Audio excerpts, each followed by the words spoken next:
But we are recording now, and a quick summary of what we just chatted about was really the value of time. And I think that's a good jump into today's discussion. If you're listening to this, awesome. I appreciate you always listening to the Werner and Chris Wolfe podcast on iCode Media. If you are watching this, I apologize because you are looking at me after a brisk 6-mile run. I needed to get some energy out today, and I'm part of my marathon training and didn't quite have time to clean up before I jumped on with Chris this evening. So well, thanks for doing it, Aaron. You look great, by the way. You get sweaty, Aaron. Well, I got to keep up with you and our F3 workouts when we go out. So yeah, dude, it's a lot of fun. It is a lot of fun. So for those who don't know, recently let me back up. Quite a few years ago, I hired Chris to come and do a chart audit of our practice, and I think that we've did a recording and discussion about that. And that was pretty nerve-wracking. And I explained that at the time that, Chris, who I've known since optometry school and I consider one of my best friends, not just professionally, but personally, having him thanks, man, kind of, see me in a different light. And it's a little scary when you are allowing somebody to come in, especially somebody that you know and respect highly, to see you in a different light. And it wasn't painful. It was a very pleasant experience, Chris, having you peek behind the curtain and look at the charts. And I think within like 8 days, we recouped what the cost was. So I'm not saying you should charge more, but I'm saying that the value was immense. And we've done that a couple of times. And then this year, I said, Chris, Taylor Swift and Tiger Woods and Manny Machado and any of the top athletes and performers in their fields all have coaches and all have somebody who's watching them and giving feedback as a coach. And so we brought you out to the practice to observe for a full day. And then we closed the next day so you could give us some feedback about what you saw in the practice, and then also help us really refine our dry eye pillar in the practice. And I'll tell you that if I thought you looking at my charts was scary, you watching me give an exam was terrifying. And then to have you watch me give an exam to somebody who's known me for a long time, a high school friend, was even more scary because I was worried she was going to, open her mouth and share some stories. But thankfully, trust is strong in that group. What did she call it? It was something like bro code or something like that. Yeah, but I know something it wasn't like that. bro. But yeah, you weren't cracking her. You tried, and I'm very grateful that we have that strong strong alignment. So we're about 2 weeks out from that meeting, and I wanted to bring you on and really just have a kind of share the initial perceptions, the initial insights that you saw in the practice. Feel free. We won't name any of my team specifically, although they did a fantastic job. Mm-hmm. So feel free to call them out on the positive. And there's always room for improvements. You're welcome to beat me over the head as much as you want and share your observations of me. But I thought it was a very interesting and really enjoyable experience that really wanted to share with the listeners and with our colleagues. Well, Aaron, thanks. First of all, I mean, I've said this numerous times, but thanks for all the years of friendships. It's been great as I think time has gone on. We've said this before, but just our friendship has deepened personally, number one, but then also, opening up your practice to me and to being kind of willing to say, hey, what do you think about this? And so I really always appreciate the opportunity. And, what I've found is that it's very unlikely that I encounter a practice that is not really well run. And I say that to say yours was no different. It's very clear when you walk in. Mike Rothschild and I, for the Gateway Tour, talked a lot about how do we, so the Vision Source Gateway Tour, what is it, gateway.ai, gatewaytour.ai. Aaron, you're putting me on the spot. Right. I'm gonna look it up real quick. Yeah. But anyway, it's open to Vision Source members, non-Vision Source members. It's just for the listeners, Aaron, obviously that don't know. But did you find the link? I found the really long one. I'll find the short one, and we'll be sure to put it in the show notes anyway. So the whole point of this is just that We'll mention it in a second. The whole point of this is, how do you find blind spots in a practice that's really high functioning? And what I find is that most of the practices that will spend the time and the resources to have me come into the practice, it's already a really well-run machine, and yours was absolutely that. But when you look at different like areas of the practice, most really well-run practices can be successful despite themselves. And actually the way to think about that is not that they're successful despite themselves, but they can afford to be unsuccessful, highly unsuccessful in one area of their practice because they can cover up for that lack of success. And again, the backstory of all of this is that we were looking for different KPIs that would help us understand, if we were going to coach a practice, where should we focus our efforts? So as an example, there's basically 5 different areas that a practice can kind of survive and thrive. And that's medical management, it's optical, it's financial, kind of backbones, business metrics, just, profit and loss statements. And then contact lenses, and then it's culture.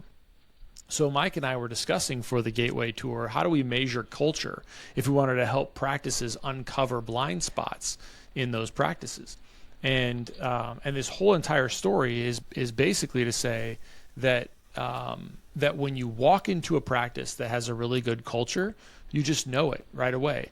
And it's hard to kind of put things that are tangible in place to know those metrics. But your practice certainly has that. You can walk right into the practice. All of your team that's there, and I will not remember everybody's name, but Kathy and Skylar and all your team out front, people who are like kind of driving you along. There was one of them that I even heard she came back, and it was for your friend, and she goes, "Dr. Aaron, did you want to schedule her for an ocular surface evaluation?" And I was like, amazing. I was like, what an amazing team. But yeah. So how do you measure culture? Mike and I have kind of arrived at what we think is going to be is really an impactful way to measure it. But bottom line is, you can walk into a practice and know that practice is really well running, and yours certainly is. Now, having said that, yeah, you wanted to know what kind of insights I had. And I'll let you kind of ask me specific questions in just a second. But it is very difficult to sit there and listen to and let somebody listen to you as a doctor who's not, who sees patients regularly, who is not green, how to articulate things. It's still nerve-wracking to let somebody else come in and listen to what you say, especially somebody that's kind of your peer and not necessarily just a student. Yep. So, without kind of letting like me becoming the interviewer, I'll let you reflect on how you overcame that when you're ready. But honestly, like, I think that when I listen to both you and Brittany kind of give your talks, there's these kind of pointers that you're able to see, like, oh, if we could do this just a little differently, or if we could just lessen this little piece of information, and I can be specific if you want me to, but lessen this piece of information, or hang on to this one little piece until the very end, the difference in impact. So I hope those types of things were helpful. Absolutely helpful. And before we jump in, I did find the URL. It's gatewaytour.ai. Yeah, so perfect. That's close. What I thought it was. Yep, great. Gatewaytour.ai. Okay. It's funny because as I was talking to to the patient at first, I tried to pretend you weren't there, and then I brought you into the conversation because I couldn't. My brain was thinking down 2 tracks what to say to the patient and what you were thinking of what I was saying, and I'm just not smart enough to manage 2 tracks of thought at the same time.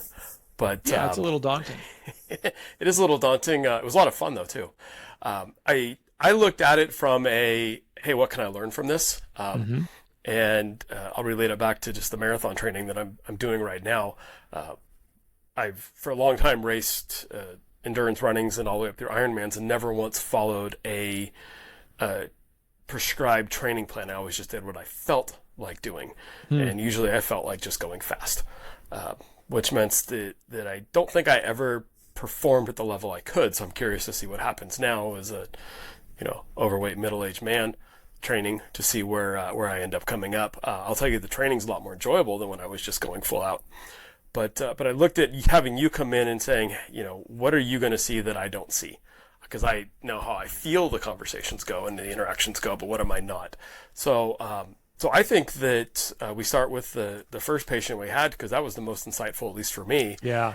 And your insights were mind-blowing and have completely changed how I now approach the whole exam. So if I remember right, oh, go ahead. Yeah. Oh, no, I was going to just recount my recollection of what my insight was there, but I'll let you go ahead. Yeah, I was just going to say that, if I recall, she had a very nice woman. She had a complaint of ocular migraines, long-standing, and some allergies, seasonal allergies, because we're in San Diego. It happens 360 days a year. And then a typical refractive complaint. I can't remember if it was, trying to, needing to see better up close and bump up the ad portion or whatnot. And I thought that I was going through and doing a beautiful job of listening to her, addressing her complaints, giving my recommendations, and being done. And then when you and I talked about it afterwards, I did a lot more than that, and probably too much more than what I thought I was doing. And what I came away is that my impact was less because of what I was doing, and it could have been significantly more by slowing down a little bit and being a little bit more methodical. So I'm going to let you share what your observations were, because I think it was really impactful for me. So I want you to share everybody else. Yeah, well, I was really impressed. I mean, the fourth complaint she had was that, if you remember, she was noticing some popping of her, when she was pressing on her nasal lacrimal duct. I think she was regurgitating some air and creating a little cracking sound. And so, but like you had addressed every single one of her complaints. And one of the things I noticed in you that actually a lot of us do is we try to solve the problem and provide the explanation before we examine the patient. And what winds up happening then is we wind up repeating the same thing multiple times. And we want to be complete, and we want to make sure that we've provided the information for the patient, and we've answered any questions, and we've given them some time to reflect. But by the second or third time we've done it, the impact, especially if you've laid it out clearly, the impact becomes less and less and less, where we think it's becoming stronger and stronger and stronger. So rather than maybe opening a dialogue and having a conversation where it's more of a back and forth and you can dive deeper if you need to, what winds up happening, and many of us do this, and you did it, was you listen to her complaints. You could explain two of those complaints just by history. Maybe a third one you had pretty much given the answer to by history. And then you wound up talking about the fourth one. I can't remember which one was which at the end, but every single point in time, you talked a little bit about what was going on before you examined her, then a little bit of what was going on when you examined her, and a little bit at the end, but it was basically repeat, big repeat. And it wound up taking you a lot of time. And also, I think what happens, to your point, is that it becomes a little less impactful. So instead, my recommendation to you was, and I'd love to hear how that's evolved in terms of your thinking, but is obviously listen to all the complaints, really make sure you do a good job of addressing each one, which you clearly did, but holding your thoughts. It's so hard sometimes. I do this exactly with my glaucoma patients. Holding your thoughts, examining, then relaying the final message. And it's that order that I think builds confidence in patients. And then also we can relay it one time and then open up for any questions, which you did, but you opened it up 3 times for questions instead of 1 time for questions. And anyway, so I think, we were able to say, listen, Aaron, you could easily see more patients if you wanted to by just being more streamlined, but being really focused on sort of the kill shot. That's not the best word. Maybe And I can think of another one that ends in shot. That's probably not the best word, but like where the rubber meets the road, at the end of the exam, where you're delivering all the information, it's very complete, right? You did the history, you did the examination. Now I'm going to tell you everything I know that's going on with a clear diagnosis. So how has that changed for you? Well, the one other thing I'll add that you said that was really impactful for me, before I say how I changed, was you said when you were watching her, by the third time, her whole demeanor had kind of just dropped and like, I've heard this, right? Here we go again. So I thought I was being a really good doctor, and she was like, I'm wah wah wah wah wah wah. Yeah. You didn't do the wah wah wah, but that's what I heard in my head, and I said, oh man, like I've bored her. And when she's bored, she's less likely to follow through with the recommendations because she just wants to get out now. And so what I did is I went back and listened to a little bit of Story Brand with Don Miller because it's all about the story. I've bought into that. And I said, well, if everything's, if we're going to follow that model and what movies do, the first thing they do is set up suspense. So they find the problem and they set the suspense.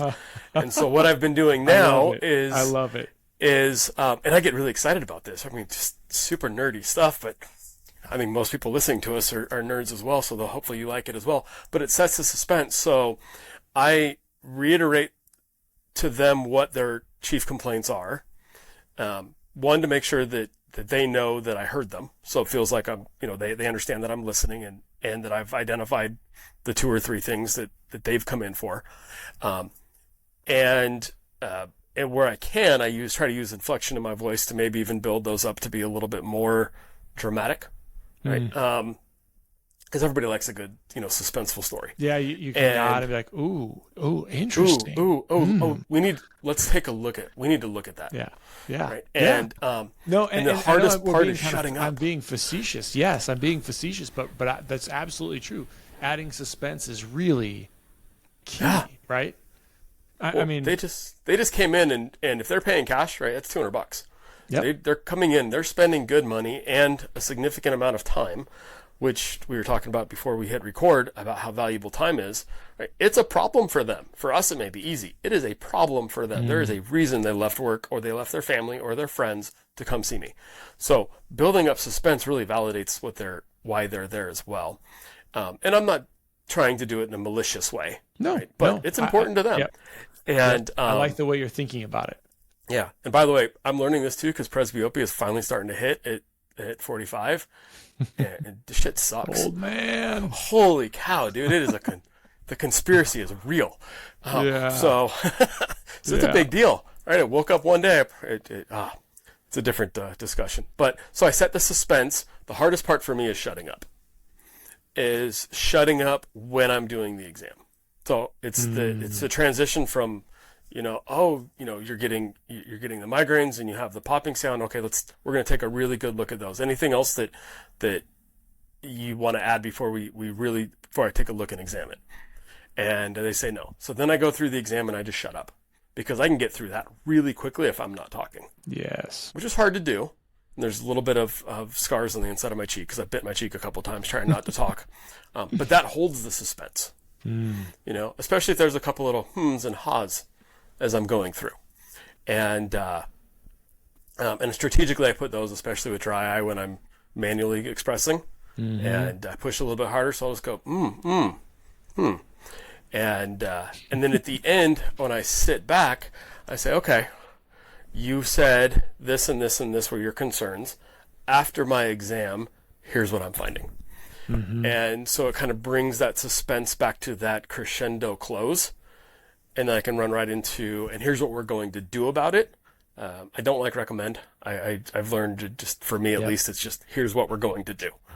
They can always say no. I like it. But I'm not asking a question. And then at the end, do you have any questions? And I've already written down we have a little flow sheet that I've written kind of 1, 2, 3 shorthand notes for the rest of my team for when I transition to them. And we ordered the headsets too, by the way. I haven't been in since we've gotten those, but the rest of the team really likes it, so I'm excited to have that transition Good. in the exam room. Yeah, I was going to follow up. I was wanting to hear more about that. But Yep. yeah, But I love the in 15 years. I mean, it makes perfect sense, and it took Chris Wolfe flying out from Omaha, Nebraska. Yeah, you had never paid attention to that before. Well, part of me, when I was discussing it with you, I thought, well, I wonder if it was just because you were a little bit more nervous because it was the first one. But I see a lot of people doing it. No, we're trained to solve problems. And if I'm gonna, have my wife on my shoulder real quick, I'm quick to solve problems because when she tells me, her challenges for her day, I try to solve them quickly. And maybe it's inherent just in me. It's part of who I am. But when I can solve the problem based on the history, it comes out. I want to solve it. And I almost want to minimize the problem for them, which is the opposite. That's right. Yeah, you're oftentimes trying to, not you, you are, but I think what we want to do is we don't want to be seen as like I'm giving you negative information. And so also we think that if we respond quickly, often, well, I'm so good at what I do, I don't even need to look. Yep. But that's not the way patients think about it, So have you seen any difference in I guess the point in when you're thinking about this, it'd be interesting to see like over time, if you feel like patients, if you're able to shorten your encounter. I know that wasn't the original goal, but to sort of shorten your encounter, if you decide you want to see more patients, great. But do they actually take action more over time? That's what I think is going to be interesting in the data. Because remember we put, well, I guess we're going to probably talk about this, but we put trackable steps throughout your practice specifically related to dry eye, so we could know if there's a problem. Is the problem when Dr. Warner is seeing the patient and having them back for the ocular surface evaluation, or is the problem from when they have the ocular surface evaluation and you recommend some other specific form of treatment? We put like sort of trackable things in there now that we can know what that problem is. So I guess the point is now that you've sort of told the story, build some, add suspense, build it, close, and then act. Does that actually result in any other pathways improving? That's going to be fun. I don't just recommend Peak Pro to my patients. I use it daily, and so does my whole family. Honestly, it's one of those rare products my wife and daughters all love. So much so they actually fight over who stole the tea tree cleanser, the peptide cream, or even the hyaluronic acid. I had no idea this would be the case when I introduced them to the Peak Pro products. But I've learned they're a great company to work with, and their lineup covers everything from daily eyelid hygiene to deep hydration. I highly recommend checking them out. We've got a special affiliate link in the show notes, and use code Warner for 25% off. The Myopia Collective. CooperVision and the AOA have partnered in a groundbreaking initiative to change the way optometrists in the U.S. treat children with myopia. The purpose of the Myopia Collective is to rally the profession of optometry and its allies to interrupt the status quo and elevate the new standard of care for children with myopia. Every individual is encouraged to become a member of the collective. By joining, you commit to taking action to help slow the progression of myopia in children. You'll receive updates and information about the collective and its work in the fight against myopia, gain access to educational opportunities and resources offered by the collective, and hear from change agents, the ambassador optometrists selected to serve as advocates for community and policy change that facilitates the mission of the collective. Scan the QR code or click on the link in the show notes to join the collective today. In the past, our focus revolved around prescribing MacuHealth or MacuHealth Plus to patients at risk of macular degeneration, while also recommending it to collegiate and professional athletes for enhanced contrast sensitivity in sports performance. However, this year's introduction of the Life Meter has been a game changer. The Life Meter revealed a concerning truth. Many of my patients have alarmingly low skin carotenoid levels, indicating potential deficiencies in essential body tissues like the retina and brain. Supported by over 30 peer-reviewed publications, Life Meter's accuracy, consistency, and effectiveness has been demonstrated across 2,000 subjects with diverse backgrounds.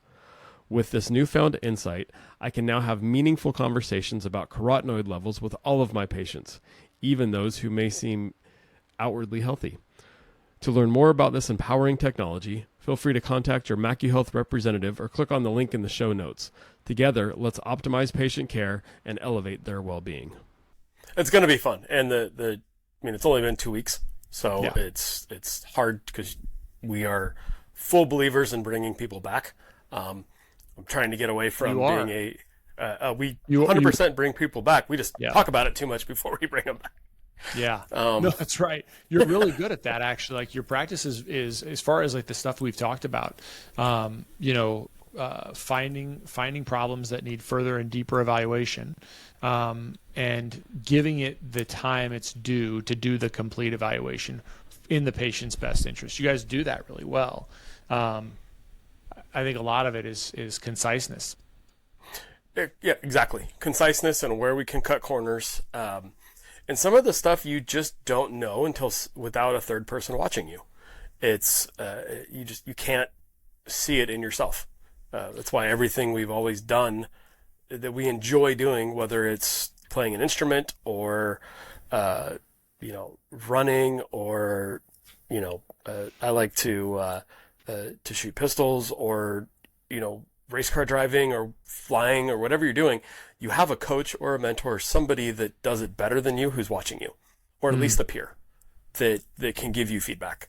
And being a doctor is the only place that really we don't get that, at least in my world. Yeah, no, I think and that's my point, is like, it's a very rare practice that will even engage somebody to actually come in and watch what they do. I mean, it's very rare, honestly, when you think about it. The number of people that will actually take the time and do it is not. I mean, I can throw out a bunch of names like that you would know that, but every single one of them is a high functioning practice. You know what I mean? Mm-hmm. So when I say it's rare, it's like, you're probably talking, I bet under 10% of like, small independent couple location practices will actually take the time for that. It's a commitment. It's a commitment to really wanting to get better. So it's uncomfortable. It's not inexpensive, and then because we close the whole next day to really devote to this. So, what we paid you plus lost revenue. All of your lost revenue. Right, you still paid for your team. Still paid my team, and and I paid for lunch, which is really good pizza. Right. Right. Yeah. But it was well, I think that's the key. It's like, I'm not trying to shame people. I mean, I'm always amazed. I'm thinking like, well, I come into practices that are really well functioning, and we can tweak one or two things, and all of a sudden it's like, so sometimes you think, well, this is just a small thing. We do one or two things like that, and very high functioning practices just like turn it over, internalize it, integrate it, and they're ready to go, just like those headsets, So just like, that is really rewarding, even though you're saying, okay, well, it's going to cost us.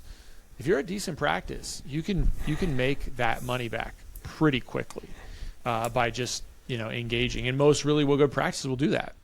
Mm-hmm.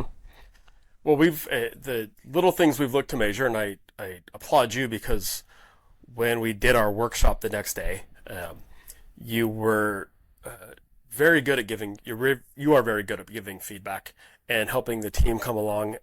Even to the point where when the team said, "Well, what do you do, Chris?" Quite often you just said, "Well, I'm not your practice, so I'm not going to tell you what I do. Right? I want you to come up with what you do." And then once the team started talking, you share what your insights and what's worked for you. So I appreciated that. I think that the headsets had most everybody nervous, but the time saving when the doctor wasn't walking out looking for an optician and walking the patient out instead, having somebody come in, is super helpful. Not only because the interaction is short and concise and I've got a captive audience with my optician, also when we call the opticians, they tend to be pretty quick to come to shut us up because they need to get things going. And it's nice to have somebody you can blame to shut you up. And kind of interrupt the conversation to end it. So it worked really well. I would have thought that patients would have commented on the earpieces and little walkie-talkies on your hip. They don't care. They're more worried about what's happening on their phones and Candy Crush. And so It Yeah. was a very, actually, quite frankly, inexpensive solution. Shockingly inexpensive. Oh yeah, less than $500 for the What whole was office. interesting to me is that you guys were doing the handoff at some point in the past. We're doing the handoff in the exam lane. Yep. And for whatever reason, and I didn't really spend a lot of time trying to get into the why, but it was just sort of a habit that fell away. You had even had systems for buzzing. So here's my perspective. It's just to share with the audience, like kind of what goes through my mind when I'm trying to troubleshoot a situation. So again, when I say troubleshoot, one of the bog downs, and we're sort of peeking behind the curtain in Aaron's practice, but the bog downs is that in his practice in California, 1,400 square feet, Aaron, is that right? Yep. 1,400 square feet, 2 primary exam lanes, and then another third exam lane that has all your normal exam equipment, but can also be utilized for treatments like LipiFlow, IPL, any other office-based treatments, BlephX. Yep. And when you looked at the bog down, there was this bog down that was happening where you have two clinicians in clinic all the time, and one of them doing comprehensive care, one of them doing ocular surface care a couple days a week. We're trying to figure out, like, where is this piece fitting? Why are we booking out things the way we're booking out? And so basically it was square footage, maximizing square footage, then figuring out how to maximize examination flow within that square footage, and we found pain points. And in your particular case, one of the pain points was doctor schedules being booked for treatments that the doctor didn't need to be doing and wasn't doing, but did need the space in another exam room, so couldn't be productive in that exam room. I think that's sort of the summary. Well, that led into, okay, well, how do we manage time better? And could we actually use the square footage to move some of those treatments into a separate room?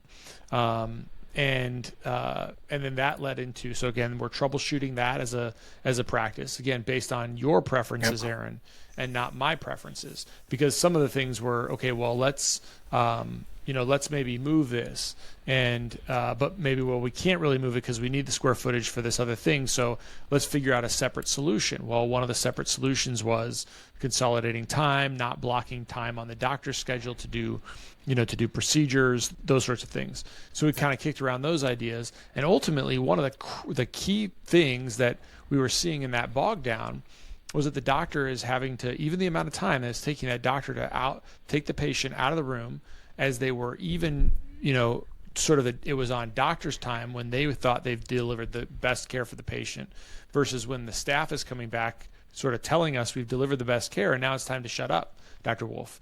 And so, but that meant that, an extra 5 to 10 minutes sort of moseying out of the exam room up front. How do we get back to the way we can deliver this with your practice that works for your practice? And so then we're saying, okay, well, how do we get the handoff back in the exam room, because that can help us be efficient with our time. And then, I ask about the ways that you guys have done it before. So what's sort of the internal communication systems? What has worked in the past? If this did work in the past, why isn't it working now? And ultimately the answer, I think, came down to, like, the pager system stopped working because no one was accountable. Yep. So even though there were 3 separate rooms and 3 separate dingers, no one was coming back because they all thought somebody else had it. Yep. And it wasn't malicious. I mean, like I said, when I look at your people, all of them were really engaged. So it wasn't malicious. It was just that somebody else can get it. Mm-hmm. And so then we thought about, well, what if we swapped some things a little bit differently? And that wasn't a good idea because it had already been tried.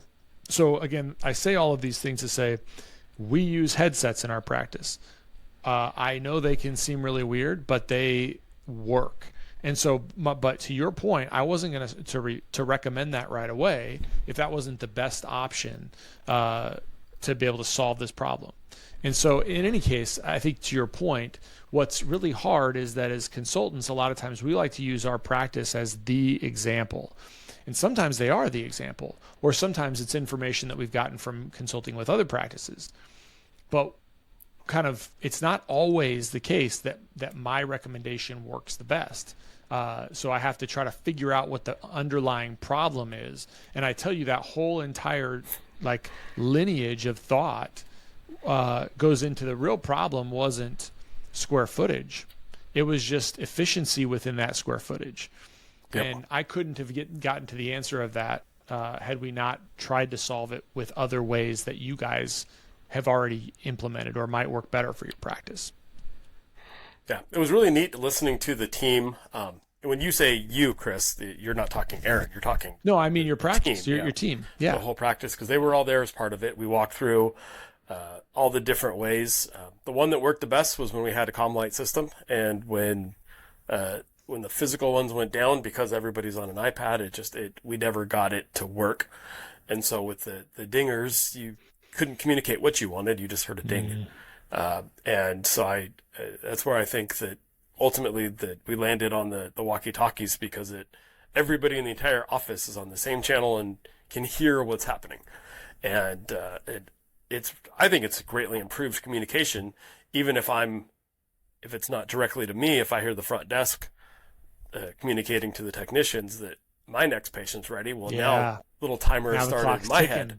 Now the clock's ticking, right? And so it's not a direct communication that helps, but it's also that secondary communication that helps. And and I've also learned to listen to the tone on and how people are saying it, because we have the laminate floors, so depending on what shoes they're wearing, I can hear how happy or not happy they are during that day based on how they walk. But this way I can hear their tones and their voices too, so I know if there's a little bit of stress or panic, or if we're having a good day or whatnot. Yeah. So it's communication is it's the key to everything. Yeah.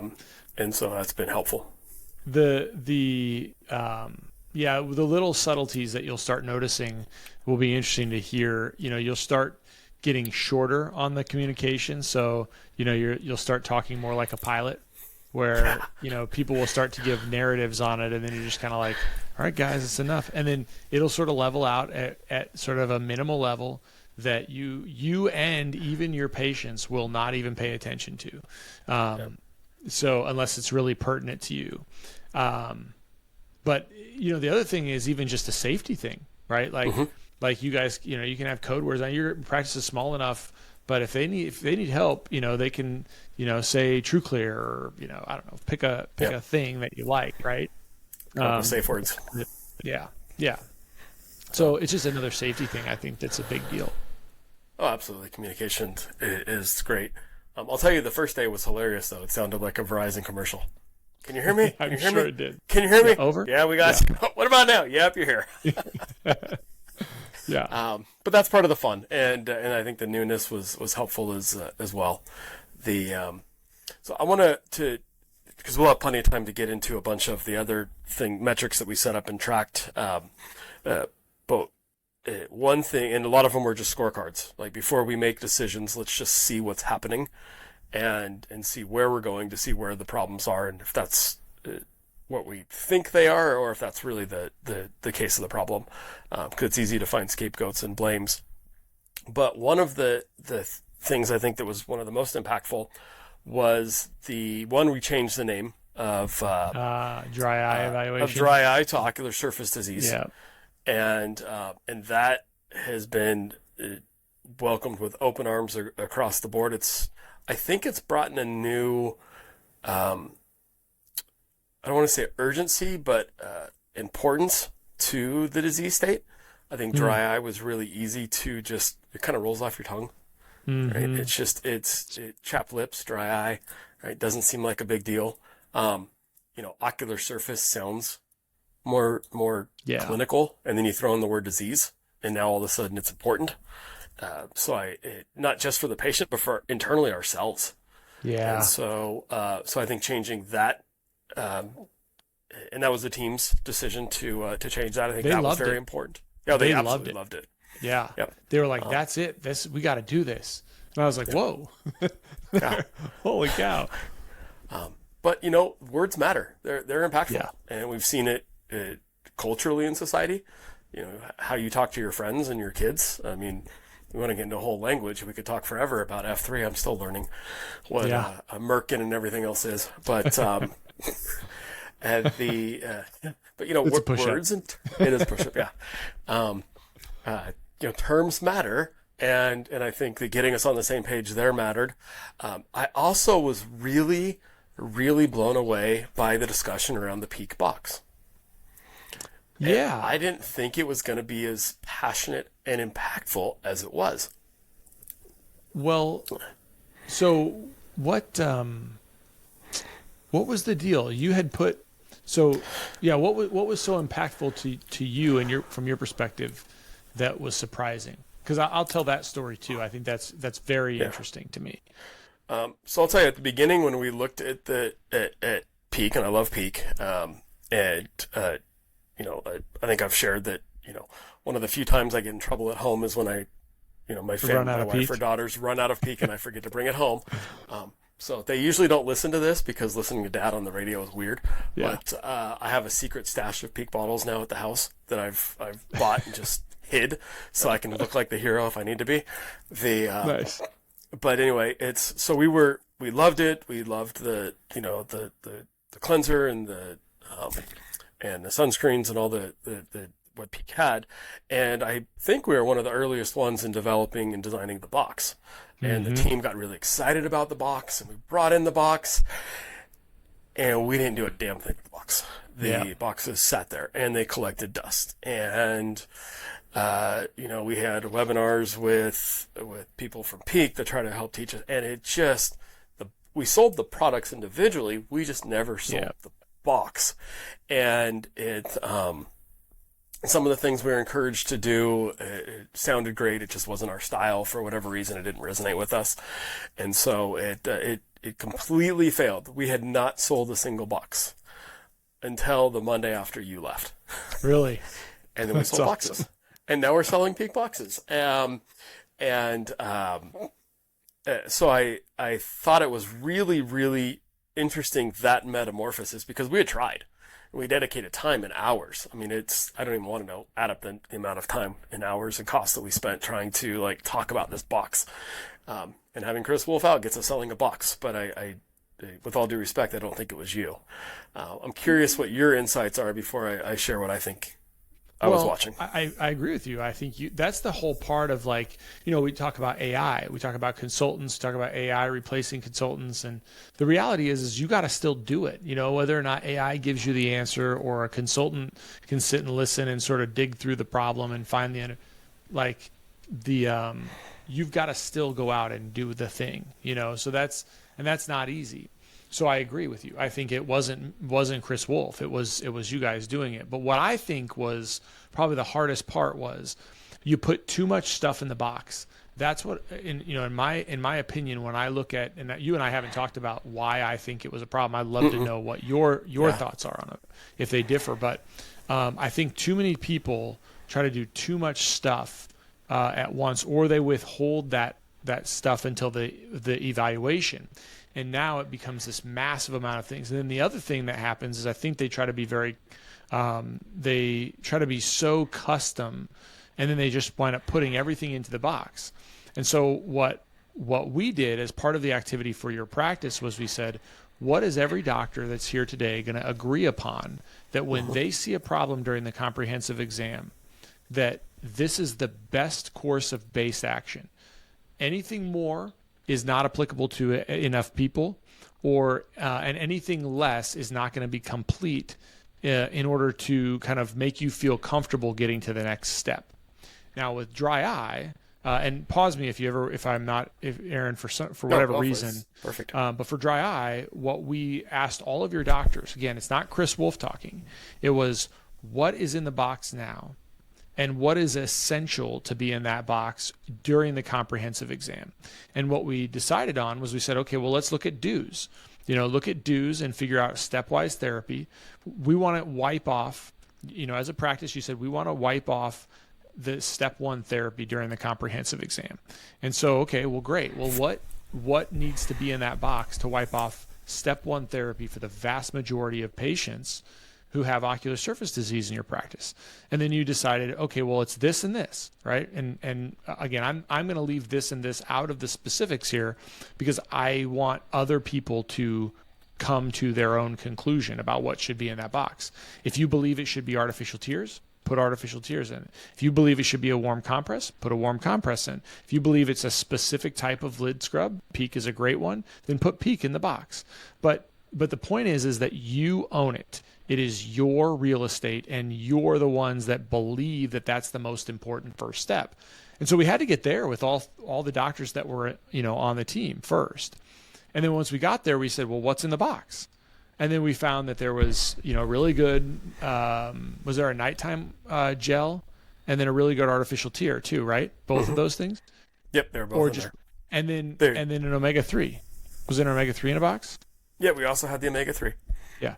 So you just overloaded that box, and then all it allowed the doctors to do is say, well, this is the preferred treatment for a lot of patients, but some of that stuff I won't even know if it's great until the ocular surface evaluation. Well, that means that some patients during the you're having to do some differential diagnosis.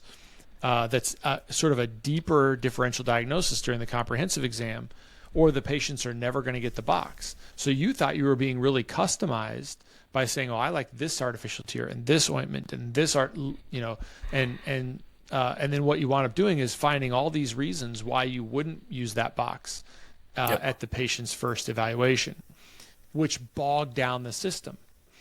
And so, yeah, that's awesome. That's awesome that simplifying it made it go. Simplifying it, and we've averaged basically a box a day since then, and that's a huge improvement. Yeah, right, huge improvement. Yeah. And what we did, to your point, right? We whittled it down to three things. We all agreed that the PEEK Pro Cleanser was fantastic. We all agreed that heat masks are an important part of the treatment. Whether somebody uses it or not is a different story, but we all agreed that that needed to be part of the treatment, and that you needed a good artificial tear as a first step. And so Optase Intense is the one we put in. So it's only three things now, really simple, three. And then we had everybody, practice. I don't like role playing, but they practiced their pitch in 20 seconds, and they all did it well within 20 seconds. So it made it easy. But what I think was really happening was, one, we took control of what was in the box, because I think before we weren't in control of it. And then we talked about how we were going to use the box, because we had never, I think we assumed we kind of knew how to use it, but we never walked through openly how we're going to use it. So at the comprehensive eye exam, or the annual wellness exam, when we're not treating dry eye, we're bringing them back to have ocular surface disease evaluation. In the meantime, here's what I want you to start with. And then we're going to look at it. And in my mind, we were selling dessert when we were taking the drink order. So like when you go and sit down at a restaurant and the waiter comes over and says, hey, how you guys doing? Can I get you started with drinks? That's what we should be doing, and that's what we're doing now. What we were doing was like, hey, can I get your guys' drinks? And by the way, our creme brulee is fantastic. And, you should also look at the salmon. It's fresh. Whoa, too much. You're really good at analogies, Aaron. I've always thought that. Thank you. It helps me process it better. It's but great. It's right. We were trying to sell dessert when we were taking the drink order, and now we're just taking the drink order. And knowing that I'm going to come back and then have another touch point and have another touch point. I don't need to sell dessert until it's time to sell dessert. Which is, I think, made it way more impactful. One of the things we're tracking is not just the conversion rate of telling somebody they need to or scheduling an ocular surface disease evaluation, but also, like, are they showing up? Are they just making the appointment, canceling, or are they following through with it? And then from there, are they following through on the treatments? Which is too soon, obviously, to look at. But I think giving us control and then really understanding how we're using the tool has made a huge difference. Yeah, I mean, it is kind of staggering when you think about and what was fun is your team had already gone through a lot of the structure that we've built within Comprehensive Optometry Simplified, and so that's another thing that made it a little more challenging, because I would have typically, when I come in and do these, I kind of give an overview of identity. I give an overview of, and we may even kind of go into that within the practice. And then I give an overview of why each of these steps are important. And for your team, I did cover them, but I knew that they had already kind of ingested them. And so they were kind of understanding of them because you're so articulate in it. And, to see how there is this distinctively different, and I would say it's simple, it's straightforward, but it's like we've got to wipe. The comprehensive exam is the place where we wipe the easy stuff off the map, right? Like you don't have to dive, and you're not doing the patient a disservice. You're saying, you've got ocular surface dysfunction or ocular surface disease, and I can see that because of X, Y, and Z. The first thing we do is this. The second thing we do is see you back in a month. And then the third things we might decide based on how we're, whatever else needs to be done, we'll be able to identify at that other evaluation. But it's so hard not to try to go down all those rabbit holes. And so we had to work, even in your practice, we had to work on what is Rex? What does it sound like when you identify meibomian gland dysfunction in a patient who has glaucoma? Go. Aaron, Brittany.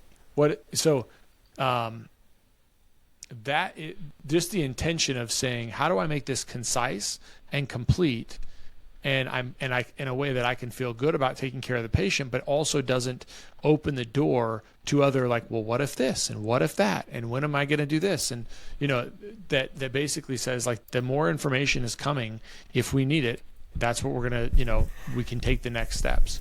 But that's what the whole point about separating those two are, and being consistent with what your first step is going to be as a practice. I think that's helpful because your team was like, oh, it's this one thing. I get it. You know? Yeah, it was pretty neat to see. And it I think I do a really good job of teaching and bringing insights into the clinic. But I think sometimes when they're your own, it's too hard sometimes to step back and see the forest through the trees, or all you see is the trees and not the forest. And it was neat to watch you kind of masterfully bring all that together for the team and see the lights go on. Well, thanks. Now to see the fruit of it. Yeah, I can't wait to see the numbers and how things are shaping up after this next quarter. The other thing I think about is your staff knows, that people seek your insight across the country. I'm sure they know that, but you're still Aaron. You're still Dr. Aaron, and that same thing happens to my practice too. They know that you go around. They know that people value your insight, so they respect that. But you're still Dr. Chris. So that's why we hire consultants as well in our practice to give us insight, just to help, if nothing else, motivate our team and get them, moving in a different direction. So it's great. Yeah, it's fun. And I just looked at the time. It's been almost an hour. There's a couple other things I want to hit, but I think we'll save those for the next conversation. One of them being, do you want to set up our tracking, or do you want to let's hold off on what we tracked until next conversation? Don't you think? Yeah, let's hold off what we track, and I also want to take more time to dive into the epiphany that I had that the number of decisions that we have to make, and I don't think we have enough time to hit that now. But that was that's a nice bottle of whatever that we can discuss over, because I was talking about blew my mind. I was talking about it tonight. I think it's so spot on. So yes. Stay tuned. Yeah, it'll be good. But I do want to leave you with this, because if you're listening to this and feel overwhelmed, one of my favorite sports is soccer, and one of Barcelona's all-time greats, Johan Cruyff, has a quote that I love, and his quote is, "Playing soccer is very simple, but playing simple soccer is the hardest thing there is." And so when we apply that to practice, right? Running a practice in doing optometry is simple.